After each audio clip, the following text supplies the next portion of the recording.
जन्माष्टमी की बहुत बहुत शुभकामनाएं। भगवान श्री कृष्ण पूर्ण योगेश्वर हैं। मेरा इन्हें कोटि कोटि प्रणाम।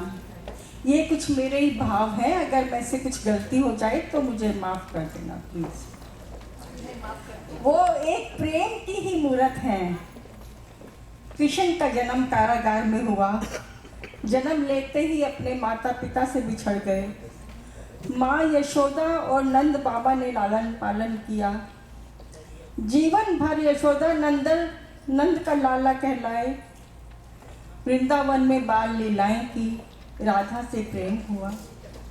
जब वह मथुरा जाने लगे तो राधा बहुत विहल हो उठी। कहा, मुझसे विवाह कर लो कृष्ण। कृष्ण यह सुनकर दूसरी तरफ मुंह फेर कर खड़े हो गए और फिर जब राधा की तरफ देखा तो वो राधा ही थी।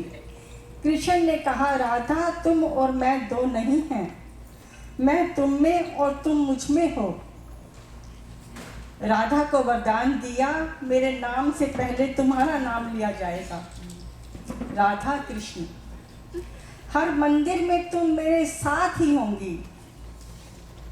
ब्रिज की गोपियां तो कृष्ण के प्रेम में जैसे पागल सी थी।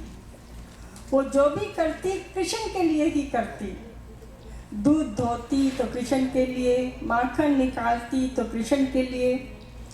उन्हें बस कृष्ण ही कृष्ण नजर आता था। कहते हैं जब वो राम रूप में थे तो बहुत से ऋषि मुनि चाहते थे कि भगवान का स्पर्श हमें मिले। बहुत सी स्त्रियां उनसे प्रेम करती थी। भगवान ने कहा कि मैं मर्यादाओं से बंधा हुआ हूँ। द्वापर युग में जब मैं कृष्ण अवतार लूँगा, उसमें मुझे जिसने जिस रूप में चाहा है, मैं उसे उसी रूप में जरूर मिलूँगा। ये ऋषि मुनि सब गोपियाँ ही थी। पूर्णिमा की रात को महाराज के समय हर गोपी को ऐसा अनुभव हुआ कृष्ण उसके साथ ही नृत्य कर रहे हैं और उसे स्पर्श कर रहे हैं। भगवान से प्रेम करो तो गोपियों की तरह। हम जो भी करें वो भगवान को ही समर्पित हो। मीरा ने कृष्ण से अगाध प्रेम किया। मेरे तो गिरधर गोपाल दूसरा न कोई। लोक लाज सब त्याग कर सिर्फ कृष्ण को ही समर्पित थी वो। विष का प्याला पी गई, दहकते अंगारों पर चली और अंत में कृष्ण में ही विलीन हो गई। भक्ति में विश्वास और प्रेम हो तो मीरा की तरह। राम कृपा उस जन में आवे, जिसमें आप ही राम बसावे। कृपा प्रसाद है राम की देनी, काल ब्याल जंजाल हर लेनी। कृष्ण से एक रिश्ता कायम करो, भगवान से एक रिश्ता बनाओ, उनसे अगाध प्रेम कीजिए। अगर भक्ति में विश्वास और प्रेम आ जाए तो यकीन मानिए कृष्ण हमसे बिल्कुल भी दूर नहीं है। भगवान हमारे आसपास ही हैं, बस हमें उनसे सहायता लेनी आनी चाहिए। God is around us, learn to take help from him। ये मेरे फादर कहा करते थे। सच्चे हृदय वाले लोग श्राप को भी वरदान बना लेते हैं। अहिल्या और काकभूषुंडी इसका उदाहरण है। अहिल्या पत्थर में बनी होती तो भगवान का स्पर्श ना मिलता उसे। काकभूषुंडी को भगवान का जूठा खाने का सौभाग्य ना मिलता। अपने हृदय को शुद्ध निर्मल रखकर सच्चे मन से ईश्वर भक्ति कीजिए। फिर भगवान कृष्ण ने गीता में तो स्वयं कहा है, जो भी मुझे प्रेम से कुछ अर्पण करता है मैं उसे ग्रहण कर लेता हूँ।